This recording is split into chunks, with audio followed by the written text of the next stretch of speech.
지금 문재인 정권에서 윤석열 지검장을 앞세워가지고 이 검찰 개혁을 하고 있는데, 이 검찰 개혁의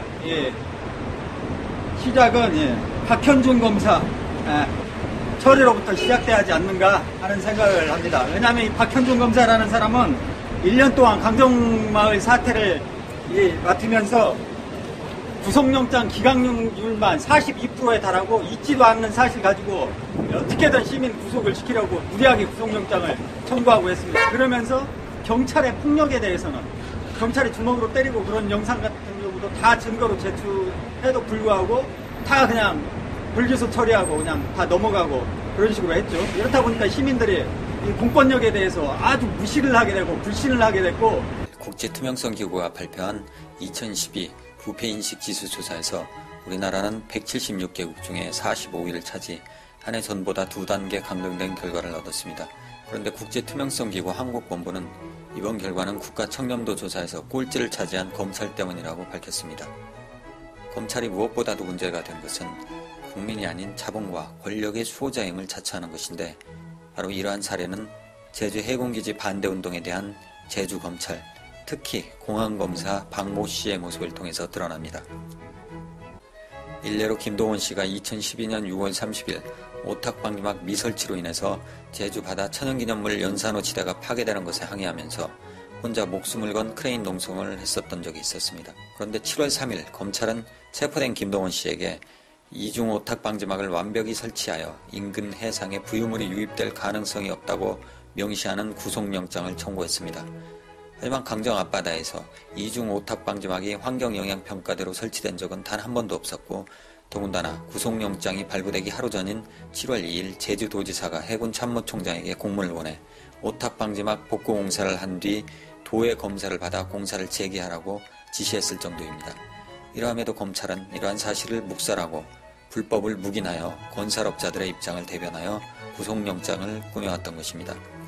특히나 문제가 되는 사실은 이러한 서슬퍼런 법 적용이 경찰과 건설업체의 폭력에 대해서는 한없이 자비롭다는 것입니다. 다시 검찰로 송치됐다는 연락을 받았어요. 근데 그것이 그 증거 불충분으로 해가지고 기각이 됐어요. 그러면서 다시 제가 재정 신청을 했는데 또 기각이 되고, 그러면서 전 도저히 이해가 되지 않은 게, 분명히 그 가해자가 자신의 잘못을 시인하고 잘못했다고 하고 그런 상황이었는데 어떻게 다시 검찰로 넘어가면서 그것이 다시 무혐의 처리가 되는지 저는 알 수가 없었어요. 그것도 수사과장이라는 친구가 폭행을 할 뿐만 아니라 사지를 그냥 질질 끌고 사법형사 대여섯 놈이 같이 폭행하는. 빨리 이거. 나 때려, 나 뒤에 때렸어, 뒤에. 때려, 안경 나 때려. 나. 왜 다른 때려? 안경을 놔야 될 거 아니야? 왜 때리는 거죠? 아저씨 왜 때리는 거예요? 왜 때리는 거예요? 이거 안경 봐, 안경. 라고 한 사건이 양현모 선생 폭행 사건입니다. 그런데 어떻게 됐습니까? 1년 6개월 질질 끌더니 1년 6개월 만에 무혐의 처리했습니다. 이렇다 보니 강정 현장에서의 4건에 달하는 경찰 폭력에 의한 골절 사건 피해자들은 경찰에 고소장조차 제출하지 않은 상황입니다. 왜냐하면 경찰 폭력건으로 제주 경찰, 검찰에 고소장을 제출하는 것은 종이 낭비로 끝날 것임이 자명하기 때문입니다. 이렇게 경찰과 업체 용역의 불법 폭행은 봐주고 이에 항의하는 시민에게는 없는 죄까지 만들어서 씌우는 검찰의 행태는 사법폭력의 전형을 보여주고 있습니다. 2012년 강정 현장에 방문했던 수십여 개의 아시아 인권단체와 국제연합 인권조사관은 강정마을에서 빚어지는 국가폭력과 인권유린에 대해서 심각한 우려를 표했습니다.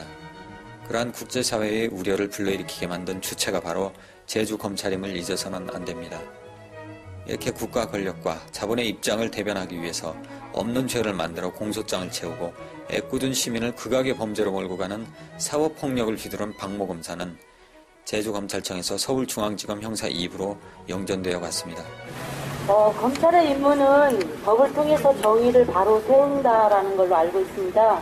그런데 검찰은 우리가 알다시피 정의를 바로 세우기보다 외압의 눈치에 보고서 어떤 틀도 없이 자기 임의대로 기소를 하고 구속을 하고 하는 것이 우리 강정마을의 현실인 것 같습니다. 하여튼 이 양반이 이제 그런 사건이 있고 그러다 보니까 강정마을에서도 이 집회를 해서 이 박현준 검사의 거짓 구속영장 청구 내용에 대해서 해명해라, 밝히라 해서 질의서를 몇 번이나 보내고 했음에도 불구하고 박현준 검사는 쌩깠죠. 그 대신 이 박근혜 정권에 아주 충성을 하고 시민들 그렇게 없는 죄 만들어서 잡아넣게 한 결과로 아주 승진을 해서 여기 서울중앙지검으로 영전을 해가지고 이렇게 왔던 것입니다. 좋냐, 박현준? 박현준 좋아? 자, 지금 정권이 바뀌었습니다. 그간 박근혜 정권 동안에 시민들 이런 바깥 못하는 공무원들로부터 이렇게 고초를 당하고 그랬었는데 정권도 바뀌고 그랬으니까 앞으로 하나씩 이 사건을 처리해야 하지 않는가 싶습니다. 여러분들 여지껏 당했었던 여러분들 고통을 줬었던 경찰과 검찰들 다 하나씩 잡들이를 합시다. 검찰은 무리한 사법탄압 즉각 중단하라! 검찰은 저희는 이 나라가 바로 서기를 원합니다. 저희는 이 나라 검찰이 바로 서기를 간절히 원합니다. 따라서 함량 미달의 검찰들이 제정신을 차리기를 간절히 원하는 마음으로 이 영상을 만들었습니다.